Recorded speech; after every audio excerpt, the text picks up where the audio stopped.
It's not a coincidence we are all matching here in the studio today. It is National Wear Red Day. People across the nation are sporting their red clothes to help raise awareness of women's heart disease. We have a live guest joining us this morning with some tips and noticing heart issues and combating them. Renee Bullock-Palmer is a cardiologist and director of the Women's Heart Center at Deborah Heart and Lung Center. Welcome back, Renee. Thank you so much for being here this morning.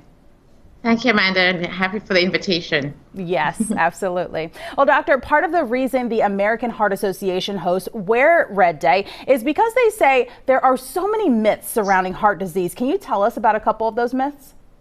Absolutely. So, oftentimes people perceive that other causes such as cancer is the greatest risk for death for women. However, studies have shown, all the statistics have shown that heart disease remains the leading cause of death, and in fact, it's the leading cause of death ahead of all other causes such as cancer and lung disease combined. Wow. Wow. That is amazing. Signs of a heart attack differ between men and women. How so? Right. So I'm happy you asked that question because in the past, many thought that women are less likely to present with chest pain. However, that is actually false. Women are equally as likely as men to present with chest pain. However, in addition to the chest pain, they'll have other symptoms such as shortness of breath, fatigue, not being able to do their activities, and sometimes even palpitations. So you really have to, when you're seeing your patients, not just ask if you're having chest pain, but if you're having chest discomfort. I find that that's a better word because people will actually think that, oh, chest heaviness is not chest pain, when in fact, that is actually a red flag for heart disease. Yeah, and you probably just think you're being strong. You're like, oh, it doesn't really feel like pain, but I love that word, discomfort. That makes really people think about their bodies. Exactly.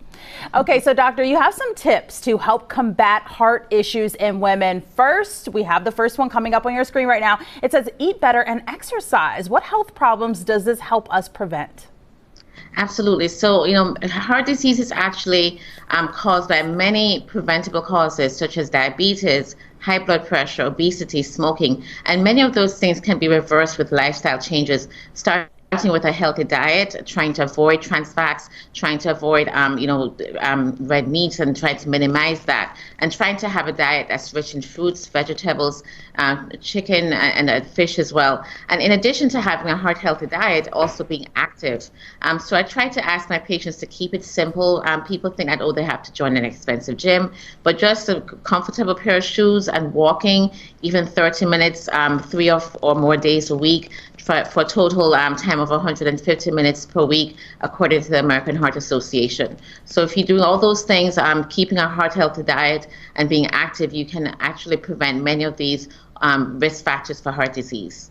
That is wonderful. And I love what you said. Doesn't take an expensive gym. Just get out there and go walking. That's wonderful, doctor. All right. So women often take care of others before they take care of themselves. Why do we do this? Your next step is to prioritize routine appointments. Tell us more. Absolutely. So, it's just natural. Women, as you said, try to take care of everyone else before they take care of themselves. But, unfortunately, it has been shown that when women are having a heart attack, they're less likely to call 911. They're less likely to seek emergency care. And it's so important that if you're having any symptoms, of course, if it's a symptom of a heart attack, you have to go to the emergency room.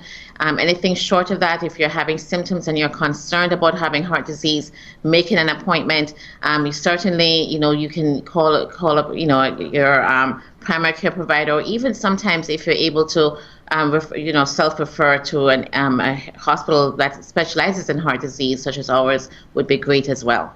Absolutely. For your last tip, doctor, why is it important to listen to your gut and get a second opinion? Right. So, you know your body better than anyone else, right? So if you feel that, something is wrong, you're not getting answers, you're not getting a diagnosis, definitely seek a second opinion. You have to advocate for yourself. Unfortunately, even amongst healthcare professionals, there's still an underappreciation of heart disease being a problem for women. So if you're having symptoms and you're not getting answers, definitely advocate for yourself and seek a second opinion. Absolutely. I love that so much. All right, doctor, where can folks go for more information? Definitely. So, the American Heart Association has a very good website that's patient-focused at heart.org. Okay. There's actually a special page for patients as well. Definitely, you're welcome to visit our hospital webpage at deborah.org as well for more heart healthy tips as well. Perfect. Thank you so much for being here this morning. Thank you so much. Have a good weekend.